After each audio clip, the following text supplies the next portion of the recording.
Hi hello అండి అందరికీ నమస్కారం అండి ఫ్రెండ్స్. ఇప్పుడు అందిన వార్త, ఒక దేశమంతా షాక్. 38 మందికి మరణ శిక్ష, కోర్టు సంచలన తీర్పు అంటూ ఇప్పుడిప్పుడే మనకు ఒక బ్రేకింగ్ న్యూస్ అప్డేట్ అయితే రావడం జరిగిందండి.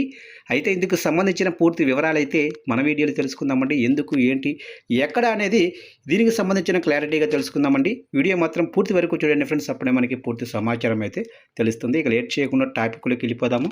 ఇక దేశాన్ని ఉలిక్కిపడేలా చేసిన 2008 అహ్మదాబాదు వరుస బాంబు పేలుళ్ల కేసులో గుజరాత్ హైకోర్టు కీలక తీర్పు వెలువరించింది.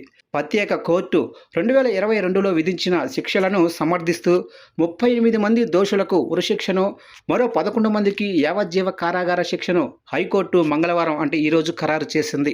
ఇక ఈ కేసులో దాఖలైన అప్పీళ్లపై సుదీర్ఘ విచారణ అనంతరం న్యాయస్థానం ఈ తీర్పును వెలువరించింది. 2008 జూలై 26వ తారీఖున అహ్మదాబాదులో కేవలం 70 నిమిషాల వ్యవధిలో 21 చోట్ల బాంబు దాడులతో ఉగ్రవాదులు విరుచుకుపడ్డారు.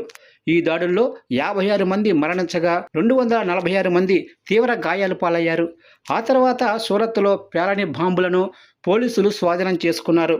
ఈ కేసులో మొత్తం 78 మందిపై విచారణ జరగగా 2022లో ప్రత్యేక కోర్టు 49 మందిని దోషులుగా తేల్చి 28 మందిని నిర్దోషులుగా విడుదల చేసింది. ఇక ఉరిశిక్ష అమలుకు హైకోర్టు ధృవీకరణ తప్పనిసరి కావడంతో రాష్ట్ర ప్రభుత్వం శిక్షల నిర్ధారణ కోసం హైకోర్టును ఆశ్రయించింది. జస్టిస్ అల్ఫేష్ గోగ్జే, జస్టిస్ సమీర్ ధావేలతో కూడిన గుజరాత్ హైకోర్టు ధర్మాసనం గత 2.5 ఏళ్లుగా దాదాపు 248 సార్లు అప్పీళ్లపై విచారణ జరిపి మంగళవారం తుది తీర్పు వెలువరించింది. ఇక నిషేధిత ఇండియన్ ముజాహిద్దీన్ సెమీ ఉగ్రవాద సంస్థల కుట్రను ప్రాసిక్యూషన్ నిరూపించగలిగింది.